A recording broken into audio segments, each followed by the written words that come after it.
लेकिन एक और स्टॉक जिस पर आज हम सुबह भी नजर जमाए हुए थे, उस पर बातचीत भी हुई थी एक्सपर्ट्स के साथ, लेकिन फोकस इस पे थोड़ा करेंगे। क्रॉम्पटन ग्रीव्स की हम बात कर रहे हैं क्योंकि मोतीलाल ओसवाल का भरोसा यहाँ पर बढ़ता हुआ नजर आया है।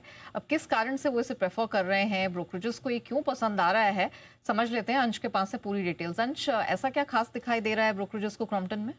सबसे पहले तो इसके जो फंडामेंटल्स है वो काफी अच्छे दिख रहे हैं। आंकड़े आने वाले समय में और भी अच्छे होते हुए दिख सकते हैं। अब रिपोर्ट में देखें तो FY 26 से 28 के दौरान जो है एबिटा में 17%, तो प्रॉफिट में 21% CAGR का अनुमान किया जा रहा है।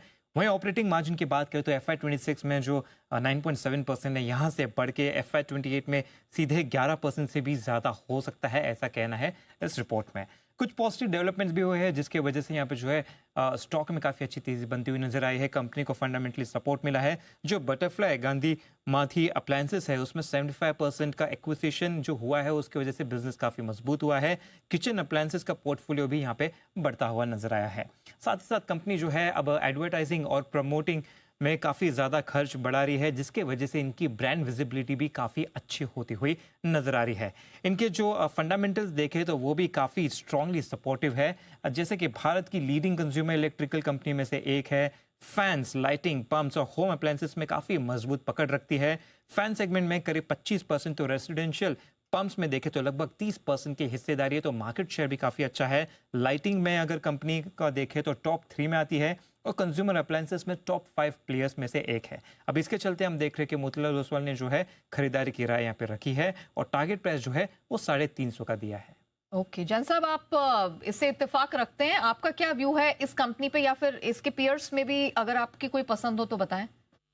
नहीं, देखिए ये सेक्टर तो बढ़िया लगता है, इसमें कोई दो राय नहीं है। कंज्यूमर इलेक्ट्रिकल सेगमेंट बढ़िया लगता है और जो GST 2.0 के बाद तो और बढ़िया लगने लगा है। कंजम्पशन बहुत बढ़िया होता हुआ दिख रहा है। कंज्यूमर स्टेपल्स के अलावा जो ये कंजम्पशन है, consumer durables, they look really good. और यहाँ पे प्रोमोटर्स का हैंड चेंज जो अवंता ग्रुप से लेकर जो अब टेमासेक और ये सारे बड़े बड़े वो लोग भी आए हैं, तो उससे भी बहुत बड़ा फर्क पड़ा है। और क्वार्टरली रिजल्ट सितंबर के खराब थे, वो एक रीजन था कि पनिशमेंट भी मिला। और ओवरऑल मार्केट्स में थोड़ा सा मतलब मिड कैप स्मॉल कैप टूटे काफी है, तो ये भी एक रीजन था।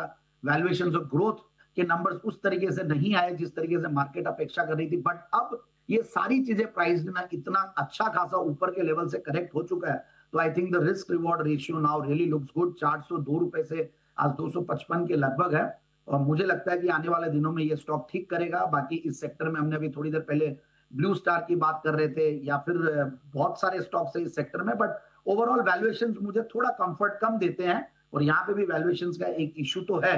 बट LG इलेक्ट्रॉनिक्स, मुझे ऐसा लगता है कि LG इलेक्ट्रॉनिक्स पे लॉन्ग टर्म के लिए जो लाइफ को इजी करता है, पोर्टफोलियो में भी इजी रिटर्न्स देगा। बट लॉन्ग टर्म में एक यूरेका फॉर्ब्स की हमने बात की थी, लास्ट टू लास्ट वीक बात की थी, और उसके बाद से एक जबरदस्त परफॉर्मेंस भी है और अच्छा खासा आउट परफॉर्मर है, उस पे जरूर से आप ध्यान देना चाहिए। चलिए, तो क्रॉम्पटन ग्रीव्स तो पसंद आ ही रहा है, ये भी कुछ एक नाम है जिन पर आप फोकस करके इस पूरे स्पेस में चल सकते हैं। इंडियन